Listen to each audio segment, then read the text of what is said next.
tudo bem? A gente agora vai começar a conversar sobre o modelo de determinação do produto e, claro, a gente já sabe das outras videoaulas da renda no curto prazo, tá? E para isso a gente começa a destrinchar agora um mercado que nós veremos em termos agregados, porque a gente está conversando sobre macroeconomia e toda vez que a conversa é sobre macroeconomia, a gente analisa de uma forma agregada. Tudo bem? A gente já viu tudo isso e o que a gente vai agora destrinchar é o mercado de bens, tá? Que nós podemos também chamar como mercado de produtos, porque nele tanto há bem como há serviço, tudo bem? Então, para facilitar, a gente vai chamar de mercado de bens, porque assim é convencionado, e a gente vai entender, eis o nosso objetivo aqui, buscando compreender o que é que causa, tá? No curto prazo, a determinação do produto e da renda, a gente vai entender como é que pushes, ou seja, dinâmica, empurrão, tranco da demanda, tá? Como é que tranco da demanda, como é que a existência de uma variação na demanda por bens e serviços no mercado de bens faz com que exista, tá, variações no produto e, por sua vez, variações no produto fazem com que existam variações na renda. Entender, tá, este imbricamento, esta relação, que a gente já viu nas duas outras videoaulas, mas entender isso agora em pormenor, de uma forma mais detalhada nos componentes da demanda e os determinantes desses componentes, é o nosso objetivo. E a gente vai ver isso em uma perspectiva novo-keynesiana. Tá? O que é que forma o keynesiano aqui, que é o substantivo, tá, dessa teoria, desse modelo de explicação da realidade que nós veremos? O que explica é justamente o push, a dinâmica econômica via push do inglês push, tá, de empurrar, tá, de uma forma didática. Eu vou falar push, quer dizer trazer, empurrar, dar dinâmica. O keynesiano aqui é porque parte-se da variação da demanda causando uma variação do produto, que por sua vez, sempre que o produto varia, tá, a renda disponível das pessoas varia, o que faz com que as pessoas tenham capacidade de demandar, tá? E essa variação da demanda, causando uma variação do produto, que causa uma variação daqueles que participaram do processo produtivo do produto, ou seja, uma variação da remuneração que eles receberam, portanto, uma variação da renda, implica uma nova variação da demanda. Isso daqui vai ser um ciclo que durará por algum período de tempo. No nosso modelo, tá, os ajustes são instantâneos, afinal de contas, a gente está no modelo mais simplificado possível. Tá? Na realidade, o ajuste entre produto, renda e dispêndio vai acontecendo ao longo do tempo, de acordo com as pessoas tomando decisão de consumir, de acordo com o governo ajustando tributação e gasto público, de acordo com as empresas tomando as suas decisões de investimento. Tudo bem? Todos esses componentes são componentes da demanda e, mais uma vez, para fixar na mente de vocês, o que a gente vai entender é a lógica novo-keynesiana, portanto, parte-se do empurrão na economia, aquilo que dá a aceleração na economia é a dinâmica da demanda. A dinâmica da demanda empurra o produto, ou seja, a produção, a oferta. Quando a oferta está sendo empurrada, existem fatores de produção gerando essa oferta, esse produto, esse PIB. Esses fatores de produção recebem uma remuneração por isso. Quando recebe-se uma remuneração, tá, pode-se fazer novamente uma demanda, tem-se o ciclo, esse ciclo acontece no mercado de bens, isso daqui determina o produto no curto prazo, é isso que a gente vai analisar. E a gente vai, tá, analisar isso daqui fechemos aqui, para que vocês não tenham dúvida, para se entender como é que se dá a determinação do produto e, claro, tá, da renda no curto prazo. A gente está conversando sobre o curto prazo, tudo bem? O que é keynesiano, tá? Até agora o que a gente viu que é keynesiano é essa história aqui, ó. O push no produto, ou seja, quem traz o produto é a demanda agregada. E a gente vai analisar, portanto, para entender o que define o produto no curto prazo, os componentes da demanda e os seus determinantes, tudo bem? A gente já falou sobre isso nas outras duas videoaulas, mas agora a gente vai destrinchar isso um pouco melhor e dentro de um modelo, dentro de uma teoria. A gente viu antes, tá? Na lógica da contabilidade social, que é um pouco a meta-teórica em termos da teoria keynesiana, novo keynesiano, novo clássico. Ela estrutura, tá, essas teorias, e essas teorias enxergam de forma diferente as relações entre, por exemplo, produto, demanda e preço, só para dar um exemplo. Tá? Pode ser, por exemplo, a teoria novo-clássica, que a resposta de preço seja imediata. Para a teoria keynesiana, não. A resposta do preço, quando há um impulso de demanda sobre determinado produto, não é imediato. Tá? Então, as diferentes teorias enxergam aquelas relações de uma maneira diferente, mas aquelas igualdades, identidades, elas sempre precisam ser respeitadas, e daqui a pouco vocês verão que a gente vai começar a abri-las novamente, por isso que elas estiveram lá nas aulas anteriores. Quem não viu, corre e veja, tá? Os 3 vídeos da aula 2, tudo bem? Vamos lá, para a gente poder desenhar um modelo, pessoal, o que é um modelo, tá? Modelo é como o modelo ou a modelo na passarela. O modelo na passarela ou a modelo na passarela, ambos estão trazendo ali o que serão as tendências de determinada estação. Tá? Então, eles simplificam o que é a tendência. É impossível se apresentarem todas as roupas, todos os lançamentos, por isso que simplifica-se.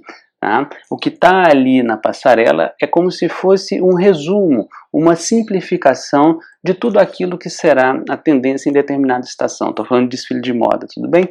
Modelo na teoria, modelo na ciência, quer dizer também uma simplificação de como funciona a realidade. E toda simplificação exige que se faça um conjunto de suposições para que o modelo possa ser estruturado. Então, as suposições que nós faremos aqui, e que são cânones para o modelo de determinação da renda no curto prazo, inclusive, todo modelo sempre trará um conjunto grande de simplificações. E, inclusive, aqui vocês verão simplificações que podem lhes assustar, mas que ao longo do curso de macro 1, que é isso que a gente está, que é macro básico, macro 2, essas suposições vão sendo relaxadas.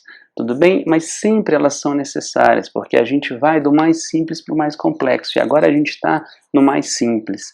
Tudo bem? Quais são as suposições desse modelo que a gente vai começar a destrinchar agora para entender como o produto é, de uma forma keynesiana, portanto, a partir da demanda, determinado no curto prazo.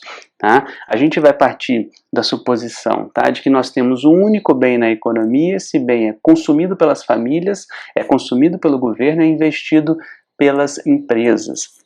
Se a gente tem só esse bem, quando a gente generaliza, a gente tem o resultado para todos os outros bens da mesma forma. Portanto, isso é uma simplificação. É como se a gente estivesse dizendo o seguinte: esse bem da economia, qual seja, não sei, não importa qual seja, mas esse bem funciona tal qual todos os demais. Entendendo-o, a gente entende os outros. Beleza? Segunda suposição, preço é constante. Então vejam, preço no curto prazo é constante. Esse traço significa constância. Tá? Então, todos aqueles que estão vendendo aceitam vender a esse preço, e todos os que estão comprando aceitam comprar a este preço. Os preços só vão se movimentar na teoria novo-keynesiana, que é essa que nós estamos conversando, no médio prazo.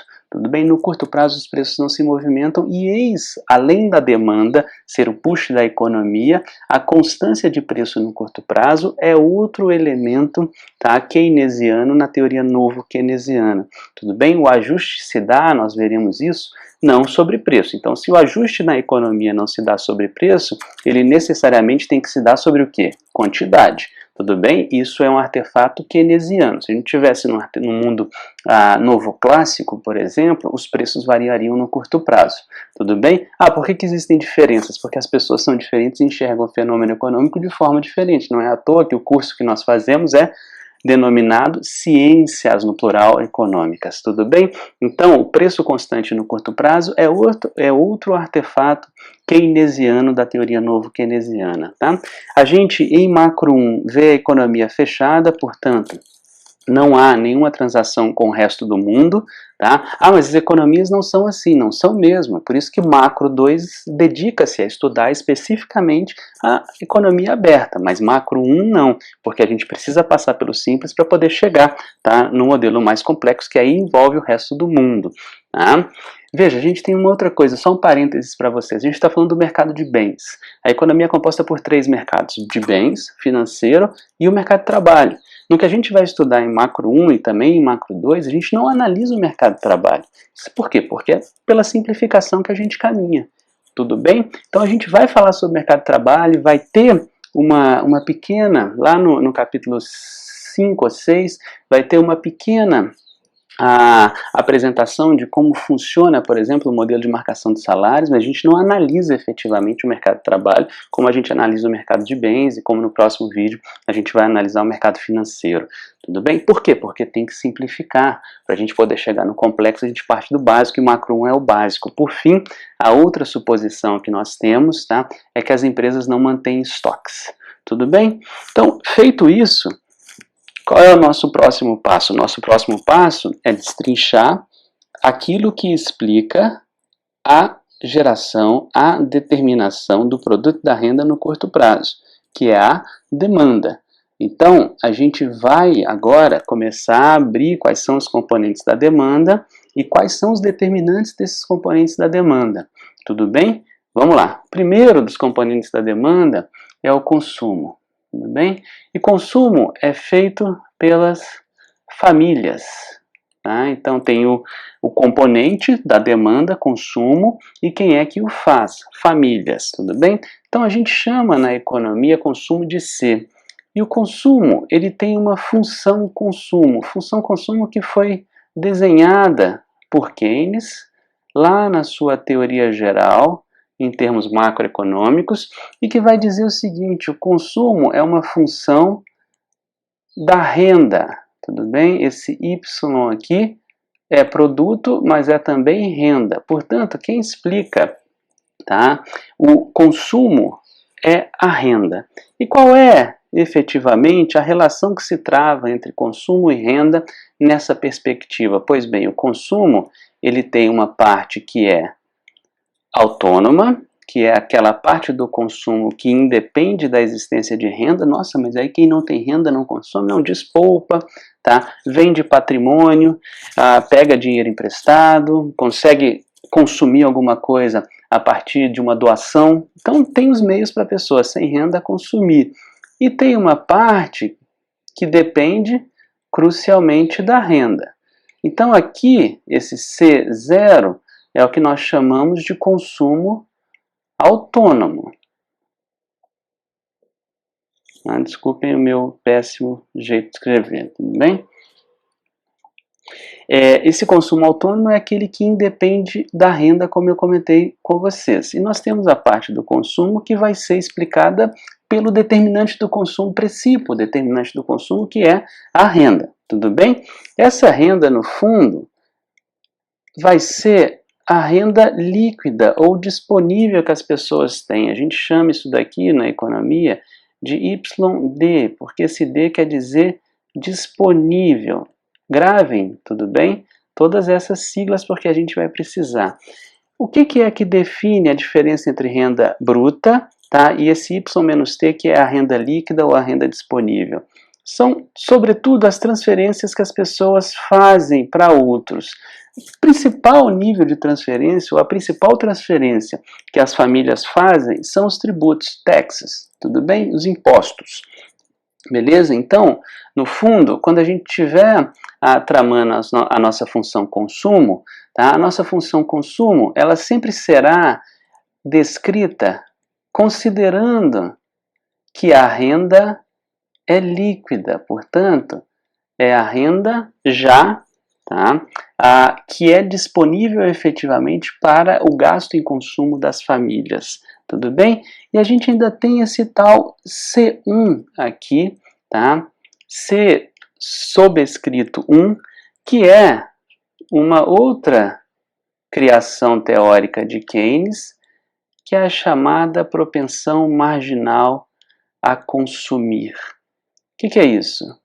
Propensão marginal a consumir, ou, tudo bem, C1, quer dizer o seguinte: toda vez que a renda, tá, varia, a renda disponível varia, mas para a renda disponível variar, a gente precisa ter uma variação, tá? Seja na tributação, ou seja, na renda como um todo. Portanto, toda vez que a renda disponível varia, o consumo vai variar, tudo bem?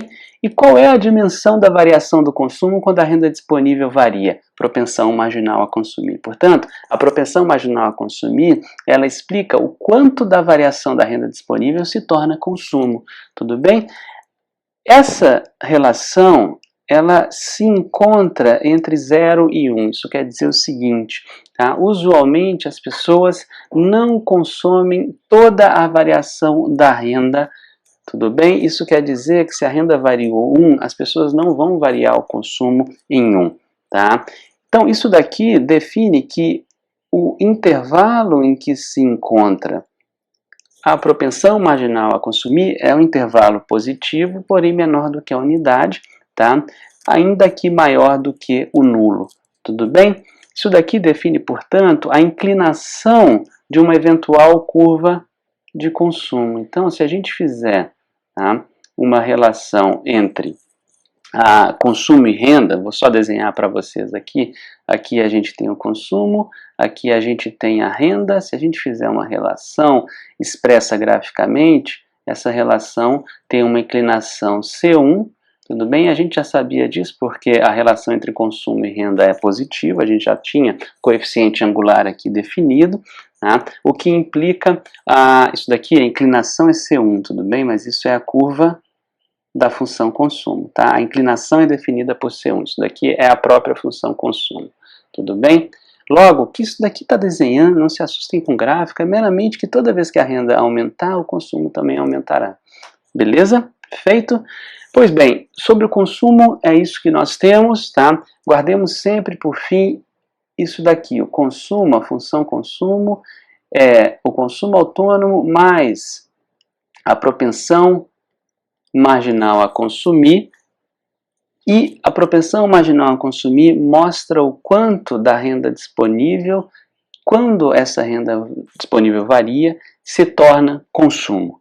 Tudo bem? Guardem isso daqui, essa é a nossa função consumo, esse é o primeiro âmbito do que a gente analisa aqui no nosso modelo de determinação do produto da renda no curto prazo, que parte, tá, dos componentes da demanda puxando o push a economia. Pois bem, vamos ao investimento, tá? Investimento, o que é isso? Tá? O investimento são empresas, mas também famílias, só que sobretudo empresas, fazendo a aquisição de bens que nós chamamos de capital. Isso daqui é o nível conceitual, tudo bem? A gente também pode chamar de bens de investimento, não tem problema nenhum, mas isso daqui é o nível conceitual do que quer dizer um investimento, tá? Nossa, mas famílias fazem aquisição de bens de capital? Sim, tem uma forma de demanda por bens de investimento por parte das famílias, que é o investimento imobiliário, tá? As empresas, por sua vez, fazem o investimento efetivamente em bens de capital, e as empresas fazem o investimento em bem de capital para gerar o quê? Produto. Tudo bem? Então, as empresas, quando elas fazem investimento em bens de capital, elas estão intencionadas a gerarem produto, oferta na economia. Tudo bem? Esse é o grande investimento que a gente vai efetivamente estudar no modelo de determinação da renda no curto, no médio prazo, tá? Em macro 2 e em macro 3, tudo bem? Esse é o tipo de gasto de investimento que realmente vai ser considerado aqui. Mas, por enquanto, até o capítulo 5, tá, do livro do Blanchard, que é o que a gente está usando como referência, o livro Macroeconomia do Olivier Blanchard, até o capítulo 5, a gente vai ter o investimento como uma variável exógena, tudo bem? Então eu vou colocar um traço aqui que quer dizer exogenia. Ele não vai ser explicado pelo próprio modelo, ele vai ser uma variável que a gente vai tomar como dada, Tudo bem? Esse traço aqui quer dizer isso, é uma variável que é dada. Tá? Vocês podem inclusive chamar de constante se quiser, mas eu prefiro que chamam como dada, porque constante é o seguinte, a gente pode dar um choque de investimento aqui se a gente quiser no modelo. Tá? E esse choque vai cair do céu, vai, mas é a forma pela qual inicialmente a gente vai trabalhar. Logo, o que nós estamos dizendo aqui, quando a gente fala que o investimento é exógeno, o que a gente está dizendo é que nós não abriremos ainda, tá, os seus determinantes. Portanto, determinantes do investimento é uma pergunta. Quais são? Ainda não falaremos sobre isso. Tá? Isso quer dizer, em última instância, que variações do investimento, aqui no nosso modelinho, nesse nível beabá que a gente ainda está, implicam variação do produto. Tudo bem? Então, variação da demanda na forma de investimento implica variação do produto. Mas a recíproca não é verdadeira. Variação do produto aqui ainda não causa variação do investimento. Tudo bem? Pois bem, nesse beabá, conceitualmente a gente não tem o que mudar. Investimentos são empresas investindo em bens de capital, adquirindo-os para gerar produto, tá? E são famílias comprando imóveis, tudo bem? Qual é o fundamental aqui no nosso modelo? São as empresas comprando bens de capital. O que explica esse comportamento das empresas? Por enquanto ainda nada. Daqui a pouco, tá? Nos próximos vídeos, a gente começa a destrinchar um pouco mais o que é que explica o investimento, porque ele vai ser a peça-chave da dinâmica de curto prazo, tá?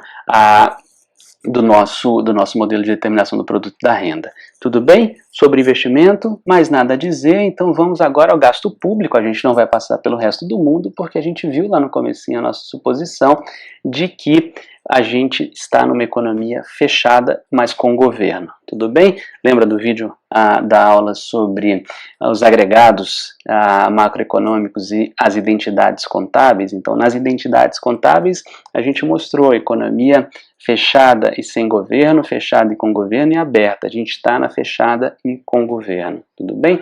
Gasto público. O que é o gasto público? O gasto público é a política fiscal. Política fiscal. Tá? A política fiscal tem dois lados. Tem o lado dos gastos, tudo bem? Então, isso daqui, guardem sempre a letrinha, tá? Isso daqui é o gasto público. E a política fiscal tem o lado, tá, da tributação. Esse T vem do inglês tax, tudo bem? Quer dizer cobrar um imposto. A gente tem para português, a gente usa muito a palavra tributar, então vocês podem entender T como tributos, tudo bem? Esses tributos são líquidos de transferências. A gente já viu isso também lá no vídeo aula, tá, das identidades contábeis. Então, e também vimos nos agregados macroeconômicos. Então, isso daqui, tá, é a tributação líquida do governo, tá? Que é a tributação, por exemplo, que desconta transferências que o governo faz ao setor privado, porque essas transferências se tornam renda do setor privado. Da mesma forma, desconta subsídios que as empresas, por exemplo, do setor privado recebem do governo, porque isso era renda do governo. Mas como o governo desonerou, subsidiou, significa que essa renda vai ficar com quem? Com o setor privado, então não vai para o governo. Então, o que importa efetivamente nessa apuração da tributação do governo, tá, é a tributação líquida de todas as transferências e subsídios que o governo faz para o setor privado. Tudo bem? Nós, no nosso modelo de determinação da renda novo keynesiano de curto prazo, a gente sempre vai considerar, tal qual a gente considerou agora o investimento, isso daqui não é constante, isso daqui significa que a gente está considerando o governo como um elemento exógeno. Tudo bem? Como assim exógeno? O governo não é fruto das transações econômicas. Tá? O governo toma decisões macroeconômicas que ele pode tomar de forma absolutamente autônoma. Tudo bem? O que isso quer dizer? Isso quer dizer que se o governo resolver agora aumentar o gasto público, ou aumentar a tributação, ou reduzir o gasto público, ou reduzir a tributação, ele pode fazer por uma decisão que não é eminentemente econômica, mas é uma decisão de política. Tudo bem? O substantivo aqui é política, que vai ser uma política destinada à economia, logo política econômica. Tudo bem? E além disso, além de ser o governo um agente, tá, que não é um agente que dependa para suas decisões necessariamente do circuito econômico, Tá? Ah, mas ele arrecada a tributação. Sim, mas se ele definir hoje que não vai mais arrecadar, ele pode fazer isso. Se ele definir hoje que ele vai acabar com a economia e colocar 100% de imposto, ele pode fazer isso. Então o governo tem autonomia.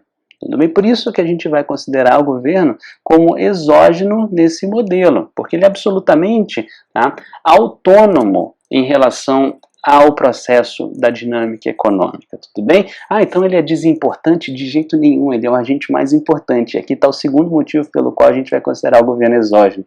Tá? Como ele é o agente mais importante da economia por causa do seu tamanho e do tamanho, tá, dos impactos que ele pode causar, a gente, ao considerar o governo autônomo, exógeno, autônomo, fora da transação econômica especificamente, tá?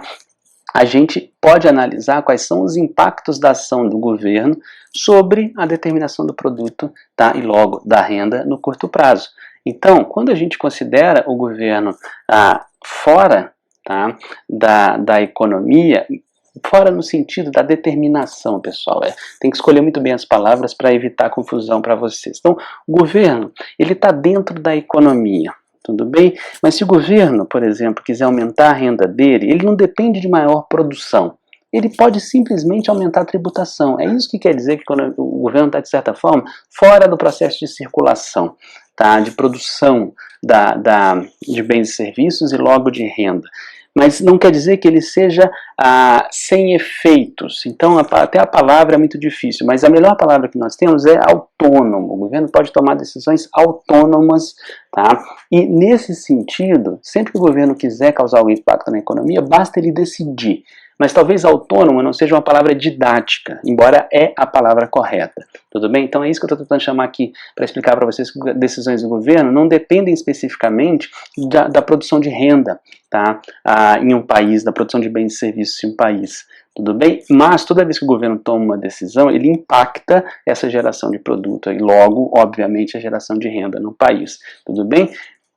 O governo, quando faz tributação, ele diminui, por exemplo, a renda disponível das pessoas. Então, vejam, uma ação da política econômica, que é aumentar a tributação, causa um impacto na demanda e logo causa um impacto, tá, na produção do país. O governo, quando, por exemplo, aumenta o seu gasto, ele está fazendo demanda automaticamente. Isso vai aumentar o produto do país. Tudo bem? Vai gerar inflação? Não, os preços são constantes aqui no curto prazo, tá? Aqui na realidade. Então, vejamos, é isso que eu quero chamar de autônomo e é por isso que a gente vai considerar o governo exógeno, tá, aqui no nosso modelo de determinação da renda no curto prazo. Tudo bem? Beleza?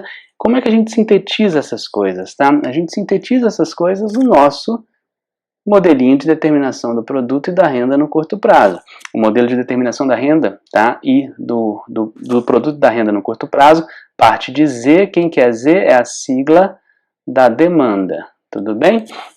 Z tem 3 componentes, porque a economia é fechada sem governo, então a gente tem as famílias consumindo, as empresas, sobretudo, tá, investindo, e o governo fazendo seu gasto público. Como é que a gente abriu agora, tá, nesses 3 slides anteriores, como é que a gente abriu essa relação da demanda? Tá? A gente colocou aqui a função consumo, que nós vimos na primeira explicação sobre os determinantes da demanda. Está aqui a função consumo, e da função consumo já vem a tributação do governo.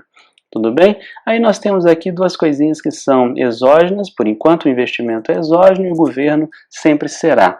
Tá? Então, a gente acabou de colocar aqui todas as peças do que a gente explicou, vejam, no governo, investimento e consumo. A única coisa que a gente fez agora foi sintetizar numa relação, tá, apresentada de forma formal, tá, algébrica, para ficar mais claro para vocês. Então, tudo que a gente conversou até aqui foi sintetizado nessa equação, por isso que a formalização ajuda muito. Tá? E a gente já sabe das videoaulas 1 e 2 que o produto, tá, a renda e a demanda sempre são identidades.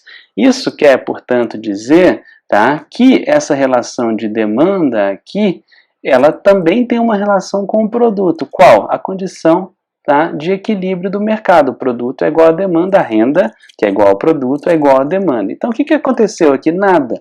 Só pegamos a função demanda aberta e substituímos, porque a matemática causa, tá? A álgebra causa alguma confusão de vez em quando, mais susto do que dificuldade, né? Então o que a gente fez? A gente respeitou a igualdade entre produto e demanda, produto, renda e demanda, mas aqui produto e demanda. A função demanda que estava aberta, a gente simplesmente substituiu, tá? Para poder mostrar qual é a relação de equilíbrio de mercado. Ou seja, vejam isso daqui é o quê? Y, que é o quê? Produto, que é o quê? Oferta, tudo bem? Que é também a capacidade que a sociedade tem de consumir, de investir e de fazer gasto público, que é a renda. Isso tudo, tá? Produto é oferta da economia. Isso tudo é igual a quem? A Z. Foi só o que a gente fez, a gente destrinchou aqui a relação entre produto e demanda, que é fundamental para a gente entender a determinação do tamanho do produto no curto prazo, porque a demanda é que dá o push para o produto, tá? E o produto responde, portanto, a variações da demanda, e toda vez que o produto varia, né, a renda de quem participou do processo produtivo varia, e dessa forma a própria demanda vai responder. Vejam, é uma dinâmica. Beleza? Tudo bem? Vamos agora só, tá, abrir a caixinha do que é o multiplicador de gastos autônomos. Eu falei com vocês que a gente tem uma relação entre a demanda puxa o produto e aí o produto, por sua vez, faz com que a renda de quem participou do processo produtivo, tá, se modifique, e essa modificação de renda modifica a própria demanda. Percebam, é um ciclo, acabei de falar. Qual é o tempo de duração desse ciclo? Multiplicador de gastos, tudo bem? Então olha aqui, peguemos, tá, a última relação que a gente acabou de estabelecer. E a gente quer ver o multiplicador de gastos autônomos, tá? Logo, o que a gente vai fazer aqui, vai ter uma algebrinha, é separar o que é, tá, gasto autônomo de a variável explicativa, tudo bem? Então a gente tem aqui, ó, por um lado, o produto, tudo bem? E esse Y aqui é o que? É o que explica o consumo. O que explica o consumo? A renda. Tudo bem? Então, no fundo, quem está explicando o comportamento da demanda aqui? A renda, e sempre será isso. Tudo bem? Mas a gente tem lá os gastos autônomos. A gente tem o consumo autônomo, o investimento, por enquanto, é autônomo, e o gasto do governo. Tá? O que a gente vai fazer com essa relação aqui? A gente vai criar, primeiro, um multiplicador, tudo bem? E segundo, a gente vai deixar, tá, apenas a relação entre o produto com as variáveis autônomas da economia. Tudo bem? Para a gente poder movimentar essas variáveis autônomas em um exemplo e ver como é que o produto responderá a essa variação. No fundo, tudo que a gente vai aprender aqui em Macro 1 é analisar a variação, no caso específico dessa aula, do produto, mas daqui a pouco da inflação, do nível de emprego, do nível de salário, tudo bem? Beleza? Então a gente vai fazer isso de uma maneira algébrica, de uma maneira formalizada. Tá? E a gente precisa partir dessa relação que acabamos de desenvolver e que mostra a igualdade entre produto e demanda, mas aqui também está a renda, tá? A gente vai usá-la para poder mostrar como é que se dá aquele ciclo, a multiplicação, tá, da dinâmica de geração de produto-renda a partir de um push de demanda. Tudo bem? Como é que a gente faz isso? Bem, vamos criar aqui vamos fazer duas coisas, tá? Criar um multiplicador, e o multiplicador virá, tá, a partir da propensão marginal a consumir, porque ela que vai dar a dinâmica. Como? Como assim? Basicamente, pense o seguinte: quando eu recebi uma renda porque eu participei do processo produtivo, chegou a renda na minha mão, tá? Como é que essa renda volta para a sociedade? A partir do meu gasto. Tudo bem? Então, vejam, a lógica da multiplicação vai depender do quanto eu gasto. Quanto eu gasto da minha renda? Propensão marginal a consumir. Ponto. A propensão marginal a consumir, portanto, ela vai dar, olha que palavra boa, tá? Mas que não é técnica em economia, mas é uma palavra boa. Ela vai dar qual é o giro, tá, da renda numa determinada economia. Quanto mais o giro acontecer, mais a gente vai ter o impacto de gastos autônomos sobre o produto. Quanto menos, tá, o giro acontecer, menos a gente vai ter o impacto, tá, de gastos autônomos sobre o produto, isto é, menor será a variação do produto a partir de uma variação dos gastos autônomos. Então, a propensão marginal a consumir mostra quanto da renda que eu recebi eu devolvo para a sociedade. Tudo bem? Então, a gente vai gerar um multiplicador a partir da propensão marginal a consumir. Tudo bem? A segunda coisa que a gente vai fazer é retirar a renda daqui, tudo bem? Para deixar apenas o produto, que é o que a gente quer entender, ele é que vai ser multiplicado, e, claro, quando ele é multiplicado a renda também é, mas a gente vai tirar essa renda daqui, tá? Para deixar só a variável dependente de fato, e a gente vai deixar todo o produto como função dos gastos autônomos da sociedade. É uma conta muito simples, olha só. A gente vai manter aqui o Y, vai trazer o consumo autônomo e vai abrir a caixinha, tá, do que é a função da renda disponível, tá, ou termo, tá, da renda disponível dentro da função consumo, tudo bem? Então, olha só, a gente vai ter essa relação aqui. O que eu fiz? Tá? A única coisa que eu fiz foi abrir este termo, que é da função consumo, nesses dois termos, que nada mais é do que distribuir. Tudo bem? Agora vamos fazer uma outra coisa. Vamos isolar por um lado, tá? A gente vai isolar por um lado este y, porque a partir dele a gente vai construir o multiplicador. Então, pulemos a cerca com o y. Tudo bem? Entendam a lógica, mais do que decorar a conta, entendam a lógica. Tudo bem? A gente pulou a cerca com o y e manteve aqui, olha que coisa interessante, tá? Os elementos autônomos. Tudo bem? Então aqui a gente vai deixar só o produto, vocês já sabem como, e no canto de cá a gente vai deixar, tá? No canto de cá significa o lado direito. A gente vai deixar só os elementos autônomos. A única coisa que eu vou fazer agora também é jogar esse t aqui para o G, porque G menos T significa a política fiscal. Então, eu vou construir meramente só reposicionando os termos, tá? Eu vou construir a variável da política fiscal aqui na nossa relação. Então, aqui agora, veja, eu tenho consumo autônomo, investimento autônomo e a política fiscal. Isso daqui já me deu a própria política fiscal que nós acabamos de ver como sendo um dos elementos da demanda, tudo bem? Agora aqui a gente vai evidenciar a renda, o que nos gera esse termo aqui, e esse termo aqui vai também nos gerar, tá, o próprio multiplicador, vocês verão. Talvez já estejam até adiantando como, e agora eu só reescrevi, tá, o lado direito da nossa relação. Tudo bem? Como é que eu elimino essa coisa aqui e ao mesmo tempo coloco o multiplicador, tá? Eu vou, para fazer isso, multiplicar ambos os lados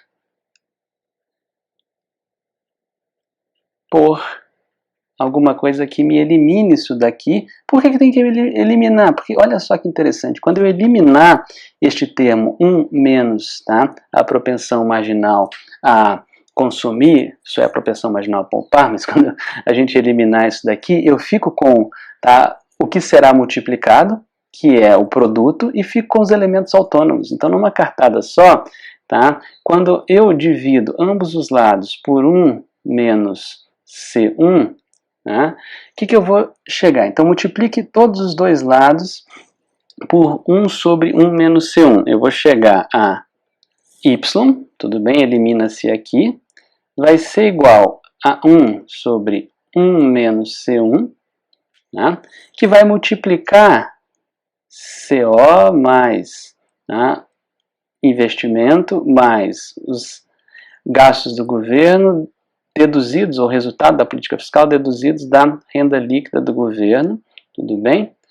E isso daqui me explica, basicamente, né, como é que o produto é multiplicado, está aqui o multiplicador, né, quando acontece qualquer tipo de choque nas variáveis autônomas do nosso modelo de determinação da renda. Tudo bem? Então, se o governo resolver, tá, dar um choque de gasto público, o impacto no produto será tanto maior quanto maior for, tá, propensão marginal a consumir. Quanto menor for a propensão marginal a consumir, menos da renda que a sociedade recebe volta para a sociedade na forma de consumo. Mais poupança a sociedade faz. E quanto mais poupança a sociedade faz, menor será o multiplicador do produto a partir de um gasto autônomo feito na economia. Tudo bem? É isso que nós acabamos de escrever. Isso daqui é importante porque mostra a relação que existe entre, percebam, existe uma demanda, os gastos autônomos, por exemplo. Isso gera uma variação do produto. A variação do produto impacta a renda. Quando a renda aumenta, a própria demanda aumenta. Quanto tempo esse ciclo durará? Esse ciclo durará, né, pelo tempo em que o multiplicador estiver atuando. E quanto tempo o multiplicador atuará? O multiplicador atuará, né, quanto maior for a propensão marginal a consumir, C1.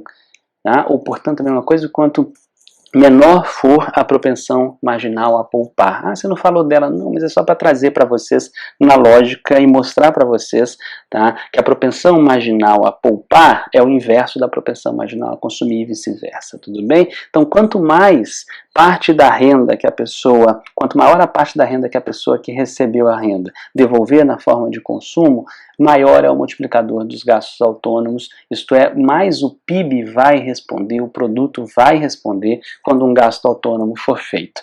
Tudo bem? Vamos sintetizar isso tudo agora em gráficos, tá? Vejam, esses gráficos estão buscando estabelecer o equilíbrio, tá, entre produto e demanda e a renda, tudo bem? Então a gente tem a demanda que vai puxar o produto e o caminho pelo qual as pessoas podem fazer demanda, as empresas podem fazer demanda e o próprio governo pode fazer demanda, tá, e estimular a partir disso o produto é pela existência de renda. Então essa retinha ZZ aqui, tá, essa reta ou curva, essa linha ZZ, ela mostra justamente a relação entre demanda e renda, tudo bem? E sempre que existe relação entre demanda e renda, existe, obviamente, tá, um produto no meio, porque é o produto que vai gerar renda e é o produto que vai ser demandado. Tudo bem? Beleza? Vejam só, aqui nós temos uma reta de 45 graus, essa reta de 45 graus só está ilustrando todos os pontos, tá, de equilíbrio e de igualdade entre produto, renda e dispêndio. A renda de 45 graus mostra 1 para 1, é isso. Tudo bem? A gente não vai ter a nossa curva de demanda, que é essa ZZ, tá, exatamente em 45 graus, porque a inclinação dela, a inclinação dessa reta ZZ, tudo bem? Depende de quem? A gente já viu de quem que essa inclinação depende. Depende de C1, tá? Que vai estar entre 0 e 1. Tudo bem? Então, as retas não têm a mesma inclinação, mas a gente vai ter que ter necessariamente um ponto de equilíbrio, e esse ponto de equilíbrio entre produto, renda e demanda é A. Tudo bem? Claro que é A, porque nesse ponto a gente tem, tá, a igualdade entre, veja, se a gente cruzou com a reta de 45 graus, a gente está tendo a igualdade de produto, renda e dispêndio, tudo bem? E a gente nunca pode fugir dessa igualdade, tudo bem? Então, vejam só, tá? Olhem, por que a reta tem inclinação diferente? Bem, porque aqui a gente depende, tá, na ZZ, na curva de demanda, a gente depende da inclinação dada pelo coeficiente angular, tá, da nossa equação de demanda, tudo bem? E o coeficiente angular da nossa equação de demanda está dado pela função consumo. A gente já falou sobre isso, só estou juntando as peças. Aqui nada mais é do que representar tudo que a gente já conversou. Tá? Olha só, o que é interessante aqui vocês notarem. Interessante notar que na reta de 45 graus a gente parte da origem, do 0, 0 aqui. Mas na curva de demanda a gente não parte. Tá? O nosso intercepto não é a origem. Por quê? Porque essa distância aqui, ó, essa distância aqui são os tais gastos autônomos. E o que os gastos autônomos têm de mais, tá? Os gastos autônomos, nós acabamos de falar sobre eles aqui, tá? Eles têm de mais que eles independem da renda. Então pode acontecer sem renda, tá? Não, de certa forma, perceba, o governo vai conseguir renda tomando renda de alguém, tá? Quem está consumindo alguma coisa sem renda está tomando renda de alguém, tudo bem? O investimento, quando é feito, ele é feito com renda que talvez alguém acumulou. Tudo bem? A gente vai destrinchar isso mais nos próximos vídeos. Então, vejam, tá? O que essa distância, tá? Que é o intercepto, é o ponto de partida da minha curva de demanda, está demonstrando, tá? É que nós temos esse conjunto de renda que está sendo gasto de uma maneira absolutamente autônoma. Tem uma outra parte, tá? Que vai ser gasta a depender da maneira pela qual a sociedade traz para a economia aquilo que recebeu, que é a propensão marginal a consumir. A partir daqui, ó, quem vai ditar, tá, o quanto da renda volta na demanda é a propensão marginal a consumir. Mas até aqui embaixo, não. É a renda que foi de alguma forma gerada na sociedade que vai parar na mão do governo, que vai gastar autonomamente, ou seja, ele não tem decisão de propensão marginal a consumir no sentido de, tipo assim, amanhã eu consumo mais, depois de amanhã eu consumo um pouquinho menos, depois um pouquinho menos, não. Ele não tem isso, ele devolve. Tudo bem? É só essa diferença, e é claro, é simplificação, pessoal. Lembre-se disso. Tá? E aqui a gente tem o mesmo gráfico, só quero traduzir aqui para vocês, e por isso que eu não marquei o pontinho A, só quero traduzir aqui para vocês o equilíbrio. O equilíbrio ele é fundamental aqui, e ele não é forçado. Tudo bem? O equilíbrio não é forçado aqui. Se a gente tiver nesse espaço, que eu vou chamar de espaço 1, tá? Que é esse daqui, ó. Se a gente está no espaço 1, a gente tem uma demanda que supera a renda. Se a gente está no espaço 2, a gente tem uma renda, isso que é 2, tá muito mal escrito, né? A gente tem uma renda que supera a demanda, tudo bem? E a gente precisa ter no equilíbrio o quê? Produto, que é igual à renda, que é igual à demanda. Logo, a gente precisa chegar nesse ponto de equilíbrio ao final do nosso processo. Tudo bem? Eu já falei para vocês, no modelo, tá, a gente sempre tem um ajuste instantâneo, porque ele é um modelo simplificado. Na realidade, a gente vai ter o ajuste acontecendo de alguma forma. Por exemplo, tá, sempre que a gente tiver um conjunto de demanda que supera a renda, a gente pode ter uma repercussão em preço.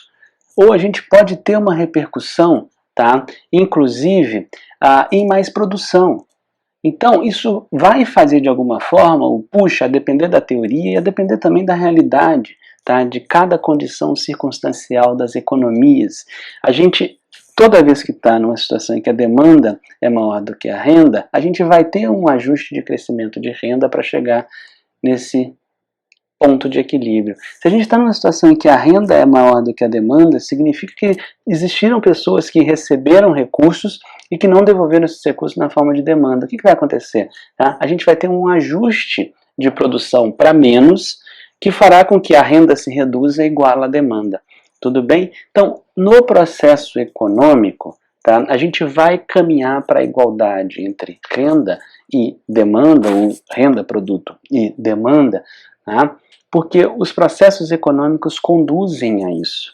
Tudo bem? Seja empurrando para maior produção, que gera maior renda, como é todo esse espaço 1, seja, tá, fazendo com que haja uma diminuição da produção, o que leva a uma diminuição da renda e se iguale, portanto, à demanda, tá, que é o espaço 2.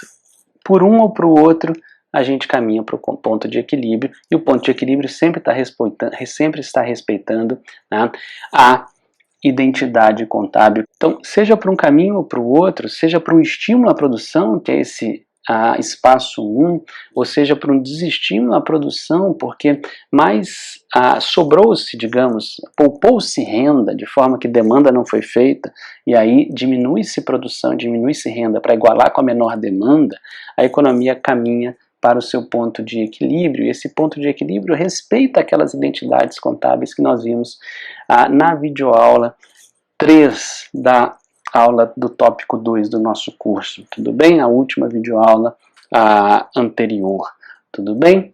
Beleza? Então isso daqui representa para vocês o que é o equilíbrio do mercado de bens que nós vimos conversando ao longo de toda essa videoaula. E agora, vamos só fazer um exemplo, tá? A gente vai fazer um exemplo dando um choque em um componente autônomo que é o consumo autônomo. A gente já sabe que esse C0 é o consumo autônomo e o que a gente vai fazer é ampliá-lo em reais 1 bilhão. Tudo bem? Então, esse é o cenário de equilíbrio que a gente parte. De onde vem isso? Bem, vem do equilíbrio entre produto, renda e dispêndio, que é o equilíbrio do mercado de bens, que a gente acabou de vastamente discutir. Tudo bem? O que a gente vai fazer agora é dar um choque. Então, a gente está dando um choque de 1 bi, veja, é como se... Opa, desculpe. Não é fácil. Então, é como se a gente estivesse fazendo o crescimento da curva de demanda para ZZ', que a gente vai chegar nesse novo ponto de equilíbrio. E o que é essa variação aqui? Essa variação é o aumento, tá, de CO em 1 bi. Tudo bem? Então, essa variação no consumo autônomo, essa mudança em relação à origem é, tá, o 1 bilhão a mais de consumo autônomo que a gente vai realizar. Como é que isso daqui foi feito? Tá? Isso daqui foi feito porque sei lá, uma pessoa muito benevolente vendeu um patrimônio que ela possuía, arrecadou R$1 bilhão e deu para pessoas que estavam absolutamente sem renda, tá? Fazendo com que essas pessoas, portanto, consumissem autonomamente. Tudo bem? É isso, só para dar um exemplo. Tá? Vejam só. Então, esse foi o choque que foi dado. Aqui a gente analisa, tá, como é o caminho, tá, por que esse choque chega até o equilíbrio, pelo qual esse choque chega até o equilíbrio. Então aqui, ó, mais uma vez, o que é esse choque aqui, essa distância aqui, melhor dizendo, é o aumento de C0 em 1 bi. Tudo bem? Então essa distância é a mesma que eu desenhei aqui, mas é claro, aqui as retas estão prontas, é muito mais fácil. Tá? Então vejam, quando a gente dá esse choque aqui, isso daqui aumenta, tá, a capacidade que as pessoas têm de consumir, mesmo que elas não tenham renda, tudo bem? Quando isso acontece, a gente tem um estímulo ao produto, tá? Então, vejam, o produto está sendo estimulado aqui. Quando o produto é estimulado, tá, a gente tem, então eu vou sair do ponto A aqui e vou para o caminho do 1. Quando o produto é estimulado, as pessoas que participaram desse produto a mais, olha, ele cresceu, recebem renda. Tudo bem? Essas pessoas, ao receberem renda, eu vou para o 2 aqui, essas pessoas, quando recebem renda, o que elas vão fazer? Elas vão para esse 3, que é o quê? Tá? O 3 é recebi renda, não recebi, está aqui a resposta da renda ao choque, tá, da demanda no produto. Tudo bem? Então, aumentou o consumo autônomo, aumentou o produto aumentando, dá renda para as pessoas que dele participaram. Fábio, está meio caído aqui, é porque eu desenho mal. Tudo bem? Então, as pessoas receberam renda. Quando as pessoas recebem renda, elas vão fazer o quê? Elas vão demandar. E quando as pessoas estão demandando, elas estão estimulando o produto. E quando elas estimulam o produto, tá, todo mundo que participa do processo produtivo recebe renda, até a gente chegar no ponto de equilíbrio aqui, em que produto, renda e demanda são iguais. 1, 2, 3. O que ditou esse caminho? 1, 2, 3. O que foram esses ciclos? Foram resultado do multiplicador. Veja, olha que interessante. A gente estava, tá, nesse ponto A no início. Então, esse ponto A tinha, traço em uma reta, tinha uma demanda, tá, nesse nível aqui. Tinha um produto onde a gente está, tá, onde eu estou desenhando aqui essa bolinha que eu vou chamar de 0, tudo bem? Agora, vejam aqui em B, onde a gente está, tudo bem? Claro que está um pouquinho torto, não se preocupe, aqui eu vou chamar de F, de fim, tudo bem? Então, entre 0 e fim, vejam que a variação da demanda total é maior do que a variação do choque em C0. Vejam que o resultado da diferença de B espelhado no eixo vertical, tá? A diferença entre B espelhado no eixo vertical com A. Então, peguem essa diferença aqui, ó, esse caminho aqui, ó, tá? E vocês verão que esse caminho é maior do que o tamanho do choque que foi dado por C0. Por que isso acontece? Pelo multiplicador. O que eu estou dizendo? Eu estou dizendo que o efeito final de C0, 1 bilhão, está aumentado no produto, vou trocar em miúdos, porque eu estou colocando todos os caminhos.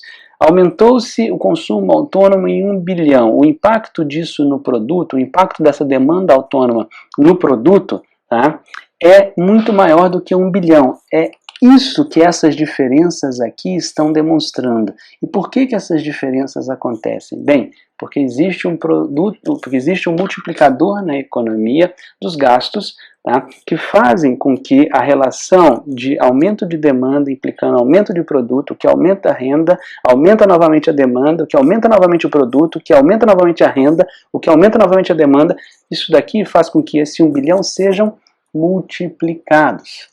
Tudo bem? E este 1 bilhão, que é multiplicado pelo giro que a renda tem em função, tá, da relação da renda com a demanda, e está muito determinado pela propensão marginal a consumir, isso faz com que, no final das contas, aquele choque autônomo de 1 bilhão resulte em um aumento do produto muito maior. Foi isso que acabou-se de desenhar. Então, no final das contas, o tamanho da variação de A para B, tá, é maior do que a variação do próprio C0, eis o multiplicador de gastos autônomos. Tudo bem? Sempre, no final das contas, parando no momento em que produto, renda e dispêndio se equilibra, o nosso ponto B ali da história.